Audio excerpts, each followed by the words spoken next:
কি বলেন? আল্লাহ রাসূল সাল্লাল্লাহু আলাইহি ওয়াসাল্লাম বলেন, আস-সালাতু ইমাদুদ্দিন, মান আকামাহা ফাকাদ আকামাদ-দ্বীন ওয়া মান হাদামাহা ফাকাদ হাদামাদ-দ্বীন। আল্লাহ রাসূল সাল্লাল্লাহু আলাইহি ওয়াসাল্লাম বলেন, নামাজ হলো গিয়ে ধর্মের খুঁটি। যে ব্যক্তি নামাজকে ঠিক রাখলো সে জন্য দিনকে, ধর্মকে ঠিক রাখলো। ওয়া মান হাদামা ফাকাদ হাদামাদ-দ্বীন, আর যে ব্যক্তি নামাজকে নষ্ট করে ফেললো সে জন্য দিনকেই নষ্ট করে ফেললো। নামাজকে বলা হয়েছে ধর্মের খুঁটি। এত সুন্দর প্যান্ডেল করা হয়েছে, যদি খুঁটা না থাকতো তাহলে প্যান্ডেল থাকতো রে? প্যান্ডেল থাকতো? ঘর করেছেন কিন্তু ঘরের ভিতরে দেওয়াল নাই, খুঁটা নাই, ঘর থাকবে না। নামাজ হলো গিয়ে ধর্মের খুঁটি। ও আমার বাবারা, সাহাবায়ে কেরামরা এত কষ্ট করে নামাজ পড়তেন জানেন নে? আল্লাহ রাসূলের একজন সাহাবীর ঘটনা আপনাদেরকে শোনায়া যায়। ও আমার মা বোনেরা, মনোযোগ দিয়ে শোনার চেষ্টা করবেন। আল্লাহ রাসূলের একজন সাহাবী আব্দুল্লাহ আনসারী রাদিয়াল্লাহু তাআলা আনহু, তিনি এতটাই নবীর পাগল, তিনি 5 ওয়াক্ত নামাজ মসজিদে আদায় করে। কিন্তু ব্যাপারটা হলো এই, সবার পরে মসজিদে আসে, আবার সবার আগে মসজিদ থেকে বের হয়ে যায়। এমন মুসল্লি আছে না নাই? দেখবেন যখন জুমার আজান হয়ে যায়, জুমার আজানের পরে সঙ্গে সঙ্গে আসে না, যখন খুতবা শুরু হয়ে যায় কিছু মুসল্লি এমন আছে দৌড়াইয়া নামাজে আসে, আসে না নাই? আবার নামাজ শেষ করা মাত্র সঙ্গে সঙ্গে সালাম ফিরাইয়া দৌড় দেয়। ও আমার বাবারা, মনোযোগ দিয়ে শুনবেন। আল্লাহ রাসূলের সাহাবী আব্দুল্লাহ আনসারী, আল্লাহ রাসূলের এত পাগল, সবার পরে মসজিদে আসে, আবার সবার আগে মসজিদ থেকে বের হয়ে যায়। আল্লাহ রাসূলের সাহাবারা, আবু বকর, ওমর সহ বড় বড় সাহাবায়ে কেরাম যারা ছিল, আল্লাহ রাসূলকে নালিশ দিলেন, আল্লাহ রাসূলকে বিচার দিলেন, ইয়া রাসূলুল্লাহ, আপনার অমুক সাহাবী আব্দুল্লাহ আনসারী সবার পরে মসজিদে আসে, আবার সবার আগে সালাম ফিরায় তাড়াতাড়ি মসজিদ থেকে বের হয়ে যায়। এই কাজটা আমাদের কাছে মোটেও ভালো লাগছে না। আল্লাহ রাসূল সাল্লাল্লাহু আলাইহি সাল্লাম এই বিষয়টা তিনিও লক্ষ্য করলেন, তিনিও দেখলেন। ওমর রাদিয়াল্লাহু তাআলা বলেন, এই লক্ষ্যটা আমি 3 দিন দেখেছি। আল্লাহ রাসূল সাল্লাল্লাহু আলাইহি সাল্লাম এবং সকল সাহাবায়ে কেরামদেরকে নিয়ে আব্দুল্লাহ আনসারীর বাড়িতে গেলেন। আব্দুল্লাহ আনসারী বাড়িতে যাইয়া আব্দুল্লাহ আনসারীকে সালাম দিলেন, আসসালামু আলাইকা ইয়া আহলাল বাইত। হে আব্দুল্লাহ আনসারী, তুমি বাড়িতে আসো কিনা? হে ঘরওয়ালা, তুমি বাড়িতে আসো কিনা? একবার সালাম দিলেন, জবাব আসলো না। দ্বিতীয়বার আবার সালাম দিলেন, জবাব আসলো না। তৃতীয়বার আবার সালাম দিলেন, জবাব আসলো না। যখন জবাব আসলো না, তখন আল্লাহ রাসূল সাল্লাল্লাহু আলাইহি ওয়াসাল্লাম সাহাবা কেরামদেরকে বললেন, হে আমার সাহাবীরা, মনে হয় আব্দুল্লাহ আনসারী ঘরে নাই, অথবা ঘরে থাকলে মনে কোনো একটা জরুরি কাজে সে ব্যস্ত আছে, চলো আমরা চলে যাই। তখন সাহাবাদের ভিতরে একজন সাহাবী বলেন, হে আল্লাহ রাসূল, তিনি মাত্র নামাজ পড়ে দেখেছি বাড়ির ভিতরে ঢুকেছে, মনে হয় বাড়িতে আছে। আল্লাহ রাসূল যখন 3 বার সালাম দেওয়ার পরেও তার যখন খবর পাইলেন না, তার যখন আওয়াজ পাইলেন না, আল্লাহ রাসূল তিনি ফিরে চলে যেতে লাগলেন। যখন ফিরে চলে যেতে লাগলেন বাবারা, তখন আব্দুল্লাহ আনসারী ঘর থেকে কাঁপতে কাঁপতে বের হলেন। কাঁপতে কাঁপতে যখন বের হলেন, আল্লাহ রাসূলকে আব্দুল্লাহ আনসারী বলে, ইয়া রাসূলুল্লাহ, ইয়া হাবিবাল্লাহ, আপনি আমার বেয়াদবি মাফ করবেন, আপনি আমাকে সালাম দিয়েছেন কিন্তু আমি আপনার সালামের জবাব দিতে পারি নাই গো নবী, আপনি চলে যাবেন না, আপনি আমার ঘরে মেহমান হন, তারপরে আপনি চলে যান, এর আগে আপনি চলে যাবেন না। আল্লাহ রাসূল তখন আব্দুল্লাহ আনসারীকে বললেন, হে আব্দুল্লাহ আনসারী, ব্যাপার কি?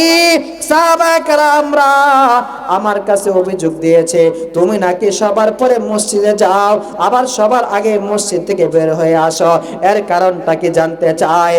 আল্লাহ রাসূল সাল্লাল্লাহু আলাইহি ওয়াসাল্লাম যখন এই কথা বললেন, সবার পরে মসজিদে যাও, আবার সবার আগে সালাম ফিরাই বের হয়ে আসো, এই ব্যাপারটা কি? আব্দুল্লাহ আনসারী চোখ দিয়ে পানি পড়ে কান্না করতে থাকে। বাবারা, ও আমার মা বোনেরা, যারা নামাজ পড়ো না ভালো করে শুনো, আব্দুল্লাহ আনসারীর চোখ দিয়ে পানি পড়ে।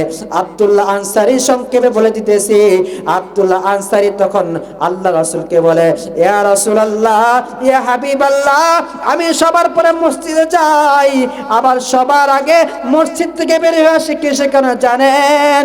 ইয়া রাসূলুল্লাহ, আমার মাত্র একটা কাপড়, আমার মাত্র একটা কাপড়, একটা কাপড় পরে আমরা স্বামী স্ত্রী দুইজনে নামাজ পড়ি, কখনো নামাজ বাদ দেই না। আমি যখন মসজিদে চলে যাই নামাজ পড়ার জন্য, আমার স্ত্রীকে ঘরের ভিতরে একটা কুয়া খনন করেছি, গর্ত করেছি, সেই গর্তের ভিতরে আমার স্ত্রীকে উলঙ্গ অবস্থায় রেখে যায়। আমি মসজিদে নামাজ পড়ার জন্য চলে যাই, যখন নামাজ শেষ হয়ে যায় সঙ্গে সঙ্গে দৌড়ায় আসি, আমার কাপড়টা আমার স্ত্রীকে দেই, সে নামাজ আদায় করে, আমি কুয়ার ভিতরে লুকায়ে থাকি গো নবী। আল্লাহ রাসূল কান্না করে দিলেন, সাহাবারাও কান্না করে দিলেন। আল্লাহ রাসূল বলে, এ সাহাবীরা, তোমরা তো জান্নাতি মানুষ দেখতে চাও, আমার আব্দুল্লাহ আনসার দিকে তাকাও। আব্দুল্লাহ আনসারী হলো গিয়া জান্নাতি মানুষ। আল্লাহ রাসূল বললেন, আল্লাহ রাসূলকে বললেন, ইয়া রাসূলুল্লাহ, একটা কাপড়, দুইজনে স্বামী স্ত্রী নামাজ পড়ে এক ওয়াক্ত নামাজ বাদ দেয় না। ইয়া রাসূলুল্লাহ, আপনি যখন আমাকে ডাক দিয়েছেন, সালাম দিয়েছেন, তখন আমি এমন অবস্থায় ছিলাম, আমি গর্তের ভিতরে লুকায়া ছিলাম, আমার স্ত্রী একটা কাপড় পরে নামাজ পড়তেছিল, আমি কেমন করে জবাব দেই গো নবীজি? কারণ যখন মানুষ নামাজ পড়ে সরাসরি আল্লাহ তাআলার সাথে সে কথা বলে, সে তো আল্লাহ তাআলার সাথে কথা বলতেছে, আমি কেমন করে ডাক দেই? সেজন্য আমি আপনার সালামে জবাব দিতে পারি নাই। যখন তিনি নামাজ শেষ করেছে সঙ্গে সঙ্গে কাপড়টা পরে আমার স্ত্রীকে সে কুয়ার ভিতর রাইখা আপনার কাছে চলে আসছে। ইয়া রাসূলুল্লাহ, এই কারণে আমার নামাজ যাইতে দেরি হয়। আল্লাহ রাসূল সাল্লাল্লাহু আলাইহি ওয়াসাল্লাম বললেন, এটা বুঝতে পারলাম। আল্লাহ রাসূল দেখতে পারলেন তার বাড়ির সামনে উঠানের ভিতরে দুইটা সন্তানকে খেজুর গাছের সাথে বাইধা রাখা হয়েছে। আল্লাহ রাসূল বললেন, এই সন্তানগুলো কার? আপনি এই সন্তানগুলো কার? সন্তানগুলো জিজ্ঞাসা করলেন, তোমরা কারা? তোমাদেরকে এমন ভাবে বেঁধে রাখা হয়েছে কেন? সেই সন্তানগুলো বললেন, আমরা হলাম আমাদের পাষাণ পিতা আব্দুল্লাহ আনসারী সন্তান, আমাদেরকে এই খেজুর গাছের সাথে বেঁধে রেখেছে। আল্লাহ রাসূল সাল্লাল্লাহু আলাইহি সাল্লাম আব্দুল্লাহ আনসারীকে বলেন, আব্দুল্লাহ আনসারী, তুমি এত নিষ্ঠুর কেন? তোমার সন্তান দুটাকে কেন খেজুর গাছের সাথে বেঁধে রেখেছো, এটা বলো। আব্দুল্লাহ আনসারী কান্না করে তিনি বলে, ইয়া রাসূলুল্লাহ, আমি এতটাই গরিব মানুষ, এতটাই গরিব মানুষ, আমার সন্তানকে ফল কিনে খাওয়াবো এর সামর্থ্য আমার নাই। পাশে দুইটা খেজুর গাছ, এই দুইটা খেজুর গাছ আমার না, এই দুইটা খেজুর গাছ হলো ইহুদির। এই খেজুর গাছ থেকে খেজুর পড়ে যেন সন্তানরা টুকায়া না খায়, কারণ হারাম খাইলে কেউ জান্নাতে যেতে পারবে না, হারাম খাইলে ইবাদত কবুল হবে না। লা তাদখুল জান্নাতা জাসাতুন গুজিয়া বিল হারাম, হারাম বক্ষণকারী শরীর জান্নাতে প্রবেশ করবে না। আমরা তো সন্তানদেরকে হারাম খাওয়াই আছে না নাই? অনেক সন্তান আছে আরেকজনে কুশার না করে খায়, আরেকজনে ফল ডেল মেরে খায়। যারা হারাম খায় তাদের ইবাদত কবুল হয় না। ও আমার বাবারা, সেদিকে যাচ্ছি না।